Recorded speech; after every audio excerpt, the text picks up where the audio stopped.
गुढीपाडवा म्हणजेच वसंत ऋतूचे आगमन आणि पिकांची कापणी। हा सण त्या पौराणिक दिवसाशी संबंधित आहे ज्या दिवशी ब्रह्मदेवाने विश्वाची निर्मिती केली। यामध्ये केवळ ब्रह्माजींनी आणि त्यांनी निर्माण केलेल्या सृष्टीतील प्रमुख देवदेवता, यक्ष, राक्षस, गंधर्व, ऋषीमुनी, नद्या, पर्वत, पशुपक्षी आणि कीटक पतंग यांची पूजा केली जाते। या दिवसापासून नवीन संवत्सर सुरू होते, म्हणूनच या दिवशी नववर्ष देखील साजरे करण्यात येते।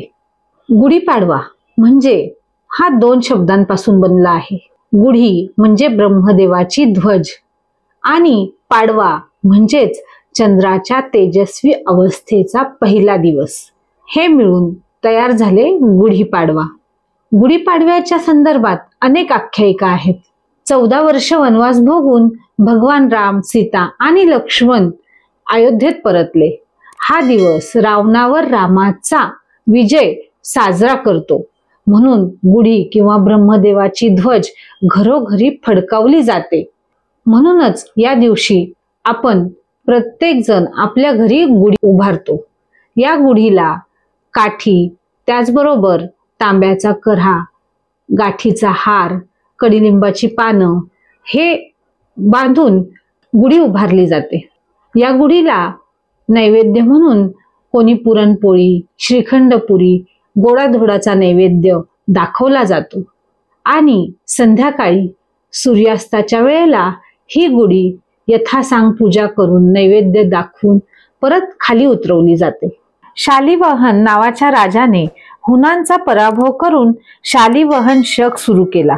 त्या दिवशी चैत्र शुद्ध प्रतिपदेचा दिवस होता। त्या दिवसापासून शालिवाहन शक हे गुढीपाडव्याच्या दिवशी बदलते। गुढीपाडव्याला अनेक लोक नवीन व्यवसाय सुरू करतात, नवीन गोष्टी शिकण्यास सुरू करतात आणि नवीन ध्येय ठरवतात।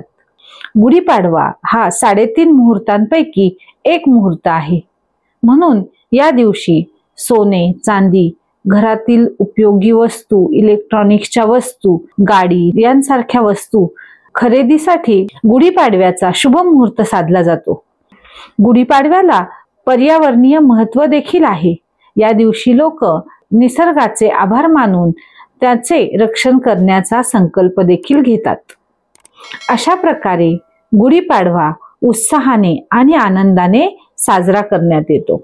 या दिवशी चैत्र नवरात्रीची देखील सुरुवात होते। बऱ्याच घरांमध्ये या दिवशी घटस्थापना केली जाते। 9 दिवस घटांची, देवीची यथासांग पूजा केली जाते। अखंड दिवा लावला जातो आणि व्रतवैकल्य केली जातात। त्याचबरोबर सुवासिनींना हळदी कुंकू, सौभाग्याच्या वस्तू दिल्या जातात। चैत्र नवरात्रीमध्ये अष्टमी आणि नवमीला कुलदेवतेचे पूजन केले जाते, होम हवन केले जाते, कन्या पूजन केले जाते। त्याचबरोबर अखंड 9 दिवस देवीची उपासना करून सुख, शांती, तेज, बल आणि आत्मविश्वास मिळण्यासाठी प्रार्थना केली जाते। चैत्र नवरात्रीच्या 9व्या दिवशी महानवमी म्हणजेच रामनवमी साजरी केली जाते आणि या दिवशी श्रीरामाचा जन्मोत्सव देखील साजरा करण्यात येतो। मी सीमा कुचेरिया वेगवेगळ्या सणांची माहिती, सणांचे मुहूर्त घेऊन आपण नेहमीच येत असतो। अशा प्रकारचे माझे व्हिडिओ पाहण्यासाठी आजच माझे चॅनल सबस्क्राईब करा।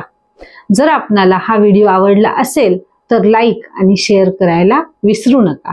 या गुढीपाडव्याच्या तुम्हाला हार्दिक शुभेच्छा। धन्यवाद।